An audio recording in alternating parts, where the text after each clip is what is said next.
നീ ഏതാ എന്താ എവിടെ കിടന്ന് ഇറങ്ങണം? നമ്മുടെ ഒരു സുഹൃത്തിന്റെ വീടായിരിക്കും. ഏത് കൂട്ടാരനോ? എന്തോ എന്റെ പേരെന്തോ? അണ്ണാ അവനല്ല, അവളാ ഇൻസ്റ്റയിലൂടെ പരിചയപ്പെട്ട. അവളുടെ ഫോട്ടോ ഉണ്ടോ?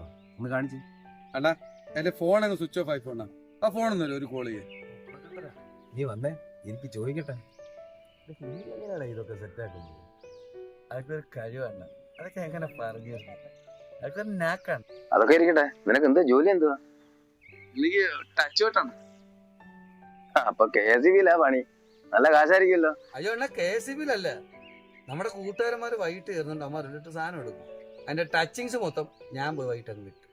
അപ്പൊ ചുരുക്കി കൂട്ടി പറഞ്ഞ പ്രത്യേകിച്ച് പണിയൊന്നും ഇല്ല. ഇൻസ്റ്റയിലൂടെയും ഫേസ്ബുക്കിലൂടെ ഒക്കെ ഉള്ള ആളുകളെ വളച്ച് വർത്താനവും പറഞ്ഞിങ്ങനെ നടക്കണം. ഞങ്ങള് കരുനാപ്പള്ളിക്കാരെ ഇച്ചിരി വർത്താനൊക്കെ പറയുന്ന കൂട്ടത്തിലുള്ള ആൾക്കാരാ. അപ്പം ഞങ്ങള് കായംകുളംകാരെന്ത് പേപ്പറിൽ എഴുതി ചുരുട്ടി അങ്ങ് എറിഞ്ഞു കൊടുക്കുകയാണ്. അല്ല, ഞങ്ങൾ കരുനാപ്പള്ളിക്കാരെന്ന് പറഞ്ഞാലേ എപ്പോഴും ഇങ്ങനെ വർത്താനം പറഞ്ഞുകൊണ്ടിരിക്കും. ഒന്നുകിൽ ഞങ്ങൾ പുരാണത്തെക്കുറിച്ച് പറയും, അല്ലെങ്കിൽ ഞങ്ങൾ ലോകകാര്യങ്ങളെക്കുറിച്ച് പറയും. ഒന്നും കിട്ടിയില്ലെങ്കിൽ എന്തെങ്കിലും ഉണ്ടാക്കിയെങ്കിലും ഞങ്ങൾ വർത്താനം പറഞ്ഞുകൊണ്ടിരിക്കും. ഇപ്പൊ നീ ആ ഉണ്ടാക്കിയ വർത്താനായി പറഞ്ഞുകൊണ്ടിരിക്കുന്നത് കേട്ടോ.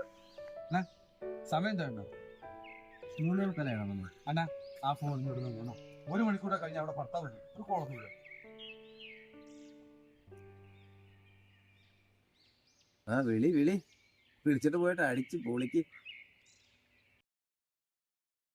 എന്തുകൊണ്ടാ എന്റെ ചക്കരയുടെ മൊബൈൽ നമ്പർ അടിക്കുമ്പം മൈ വൈഫ് എന്ന് പറഞ്ഞത് കാണിക്കുന്നു?